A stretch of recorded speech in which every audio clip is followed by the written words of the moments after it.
Hello guys, आज की इस वीडियो में हम टॉप 10 स्ट्रॉन्गेस्ट लीफ विलेज के निंजुत्सु यूज़र को रैंक करेंगे और उसमें ना तो हम ताइजुत्सु और ना ही गेंजुत्सु को इंक्लूड करेंगे। तो चलो बिना किसी देरी के वीडियो को स्टार्ट करते हैं। Here we go again. जब हागरोमा ने कागुया के बैटल के बाद अपना चाकरा ह्यूमन के बीच में थोड़ा थोड़ा बांट दिया था, उसके बाद वो उसने इस मोटिव से बांटा था वो चाकरा कि सब ह्यूमन के बीच में पीस और बेटर अंडरस्टैंडिंग मेंटेन रहे। लेकिन उसके ही बेटे ने उस चाकरा की यूज़ करके एक अलग ही तरीके का वेपन क्रिएट कर दिया, यानी कि उसको हम निंजुत्सु कहते हैं। और ये बाद में चलते चलते चलते चलते और बढ़ता गया और इसको हम निंजुत्सु के नाम से जानते हैं। वैसे चाकरा का प्राइमरी नेचर होता है कि वो लोगों के बीच में पीस और उनके बीच में अंडरस्टैंडिंग मेंटेन करे, लेकिन अब आगे बढ़ते बढ़ते ह्यूमन या फिर शिनोबी ने उसका प्राइमरी नेचर ही भूल गया और उसको सिर्फ और सिर्फ वेपन के तरीके से यूज किया। वैसे मैंने बहुत ही शॉर्ट में निंजुत्सु की हिस्ट्री बता दी, लेकिन फिर भी तुम काफ़ी ज़्यादा समझ गए होगे। तो चलो बिना किसी देरी के वीडियो को स्टार्ट करते हैं। तो चलिए शुरू करते हैं। नंबर 10 पर है द कॉपी निंजा काकाशी हटाके। काकाशी ने अपने पूरे लाइफ टाइम में 1000 ऑफ जुत्सु को मास्टर किया था और उससे भी बड़ी बात है कि इसने अब पूरे ही नेचर ऑफ चाकरा को मास्टर किया था, यानी कि इस बंदे की निंजुत्सु लेवल बहुत ही ज़्यादा हाई था। और सबसे बड़ी बात यह है कि इसने अपने कुछ जुत्सु न्यू क्रिएट भी किए थे, जैसे कि चिडोरी। काकाशी नॉन उचिया होते हुए भी शारिंगन को बहुत ही अच्छी तरीके से यूज कर लेता था। और इस वीडियो में हम सिर्फ निंजुत्सु को रैंक कर रहे हैं, इसलिए ना उसमें हम काकाशी का गेंजुत्सु और ना ही ताइजुत्सु को इंक्लूड करेंगे। तो मेरे हिसाब से काकाशी तो यार 10th की पोजीशन को डिजर्व करता है।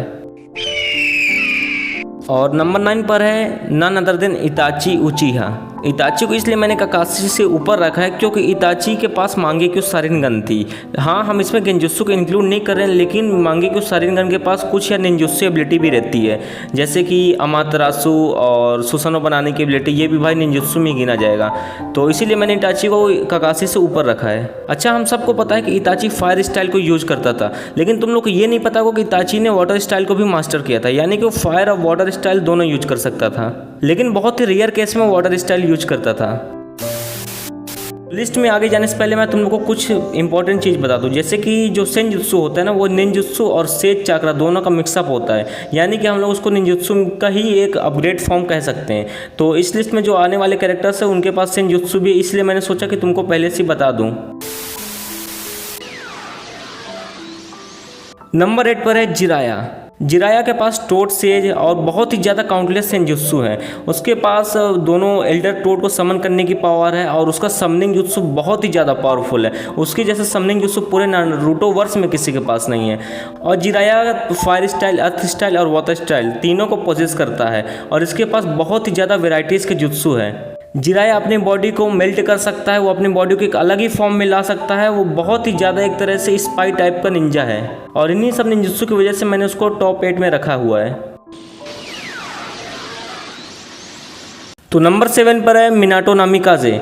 मिनाटो को हम लोग the yellow flash of the leaf भी कहते हैं और इसने फ्लाइंग राजिन को बहुत ही अच्छे तरीके से मास्टर किया था और इसके पास बहुत ही ज़्यादा वेराइटीज़ के स्पेस टाइम निंजुत्सु थे और इसने उज़ामाकी क्लैन से सीलिंग जुत्सु भी सीखा था।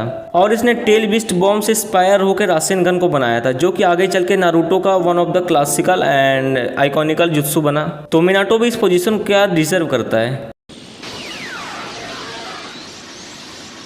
नंबर 6 पर है सारुटोबी, यानी कि द थर्ड होकागे। थर्ड होकागे बहुत ही ग्रेट प्रोफेसर और वॉरियर थे। इन्होंने हिडन लीफ के सारे ही जुत्सु को मास्टर किया था और ये नहीं कि इन्होंने सिर्फ अपने क्लैन के जुत्सु को मास्टर किया था, हिडन लीफ में जितने भी क्लैन हैं उनके सारे जुत्सु को इन्होंने मास्टर किया था।